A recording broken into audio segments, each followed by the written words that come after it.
Salam alaikum wa rahmatullah, bismillah, alhamdulillah, wa salatu wa salam ala rasulullah wa ba'd. Mes chers frères, mes chères sœurs, ce message est dédié à nos sœurs.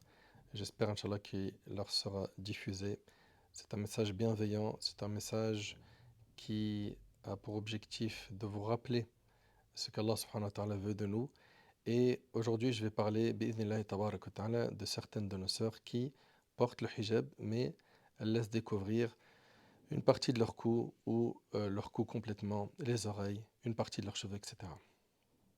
Tout d'abord, je félicite nos sœurs qui ont fait le pas et qui ont porté le hijab. Je sais que c'est pas facile avec les stigmatisations, les amalgames.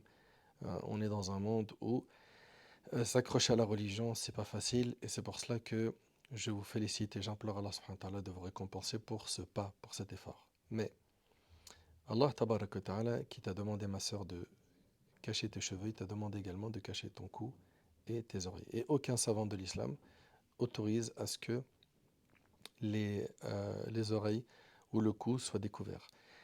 Et que ce soit uniquement les cheveux qui soient couverts. Non. Si vous regardez chez les 4 écoles, si vous regardez chez nos anciens, chez les pieux prédécesseurs, il n'y a pas de savant qui autorise cela.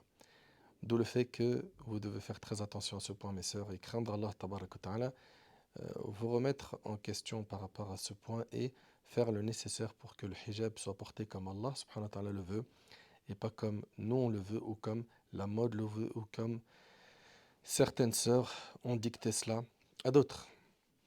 Les modèles des femmes musulmanes sont connus, c'est Aïcha, la femme du prophète sallam, c'est Khadija radiallahu anha, c'est toutes ces femmes qui étaient nobles et pieuses.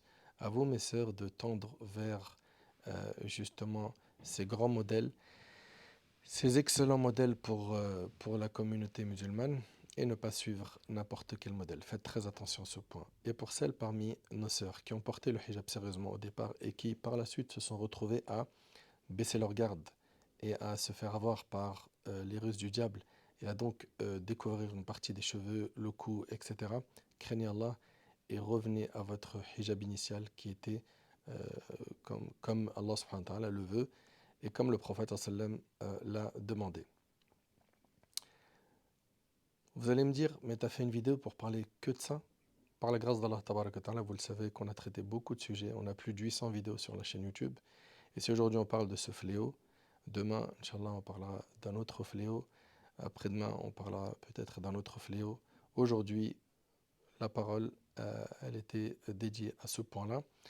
Chacun d'entre nous doit faire le nécessaire pour que le diable ne le fasse pas tomber dans ses pièges, parce qu'au départ, c'est montre une partie de ton cou, c'est pas grave si tu montres tes oreilles, c'est pas grave si tu montres un peu tes cheveux, allez, c'est pas grave, tu peux l'enlever. Le plus important, c'est le cœur.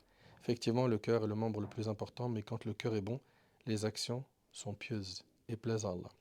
Et si demain, en mettant ton hijab correctement, tu vois que certains ou certaines te regardent mal, te parlent mal, etc., garde en tête que le plus important, c'est la satisfaction d'Allah, que cette vie, elle est courte et qu'un jour, on va se retrouver devant Allah subhanahu wa ta'ala et la seule chose qui pourra nous sauver, c'est nos actions.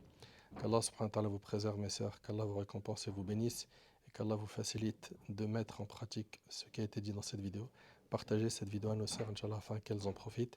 Et je vous dis qu'Allah vous préserve. Wassalamu alaikum wa rahmatullahi wa barakatuh.